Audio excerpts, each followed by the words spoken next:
Let's be real. Thailand's tourism crisis just keeps getting worse. And the new rules? They're only making things tougher.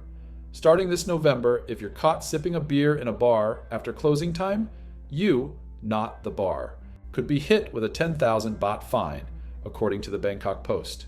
That's a hefty price for simply finishing your drink too late.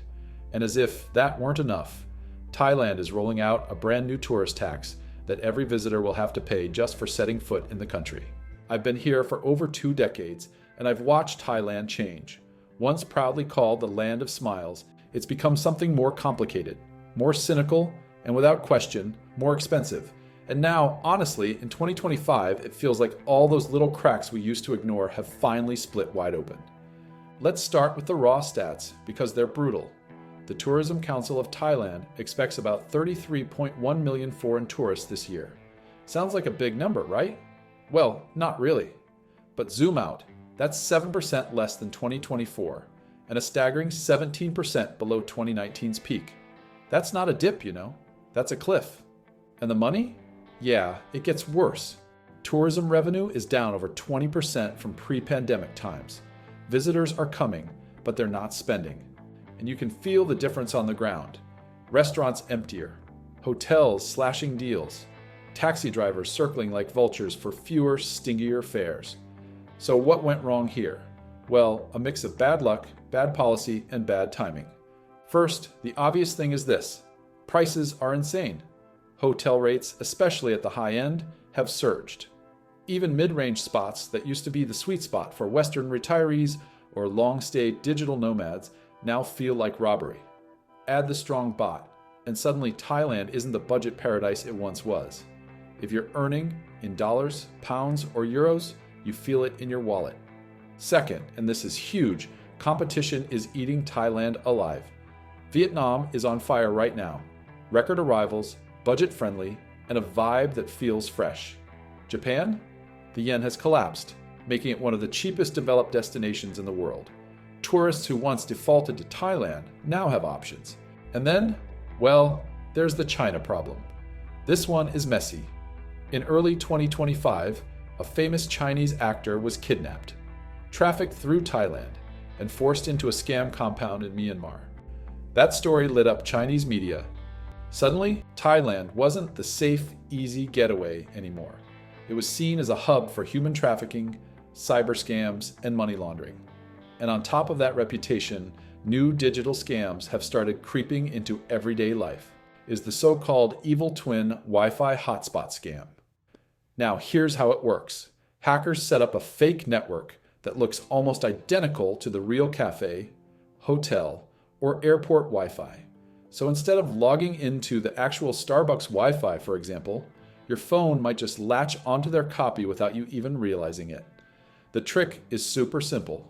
Scammers use cheap gear, maybe an old router, a spare phone, or even just a laptop running free tools to broadcast a stronger Wi-Fi signal.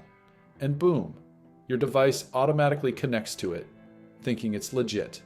That's basically a man-in-the-middle attack. And yeah, it's spreading fast. Now, here's the really scary part. Once you connect, they can see everything. Your logins, your banking info, even slip malware right onto your device. I actually had a buddy from the US who got caught by one of these scams. Next thing he knows, his entire bank account is wiped clean. And the worst part, the bank wouldn't even cover the loss because, well, they said it was his fault. Honestly, it was heartbreaking to see that happen. The only real protection here is a VPN. A good VPN encrypts your traffic with military-grade security, which basically means even if you connect to one of those fake hotspots, all the data you send is scrambled. Hackers end up seeing nothing but gibberish. So yeah, make sure you choose the right VPN. Most of my friends use comparison sites like Travel Compass to look at the different providers and find the one that best suits their needs. And here's another cool perk of using a VPN. When you're booking hotels or flights, some websites will actually show you higher prices if they detect you're browsing from a high-income country. But by switching your VPN location to somewhere like India or the Philippines, you can sometimes unlock way cheaper deals. In other words, a VPN doesn't just protect you, it can also save you money while you travel. Pretty handy, right? I will leave the link down below. But speaking of scams, there's actually a much bigger story happening right here in Thailand. For years, international watchdogs warned that Thailand's banks were laundering billions from scam networks. Estimates say these cybercrime syndicates rake in $50 billion a year, with up to 200,000 people enslaved in compounds across Myanmar, Cambodia, and Laos. Thailand didn't build those compounds, but it looked the other way while dirty money flowed through its borders. And now, honestly, the Chinese have quietly boycotted. When you lose your biggest, highest spending market, the rest feels like patchwork. Here's where it gets really frustrating, honestly. Instead of fixing the root problems, they launched sweeping crackdowns that caused more damage than good. Thousands of expats had their accounts frozen. Some couldn't even access money for medical emergencies. Just imagine, really, being retired here, needing surgery, and your bank just shrugs. That's the nightmare people are living. And let's be real about this. The beaches are still beautiful. The food is still unbeatable. The culture, the chaos, the energy, it's still Thailand. The magic hasn't died, it's just harder to see through the noise. What's happening here, right now, is more than just a tourism slump. It's a test. Thailand is caught between two identities. A country chasing high-quality tourists and high prices. A country that built its brand on affordability, hospitality, and accessibility. And right now, honestly, it's failing at both. Take Pattaya, for example. 20 years ago, you couldn't walk down Beach Road without dodging crowds of Europeans, Russians, and of course, Chinese tour groups following little flags in the air. Today, well, the sidewalks are eerily clear. The neon still burns bright, but half the bars are dark inside. Whole streets that used to throb with music now feel like stage sets waiting for an audience that never comes. I sat with a bar owner the other night, someone I've known for years. He shrugged and said, "We've cut our staff in half."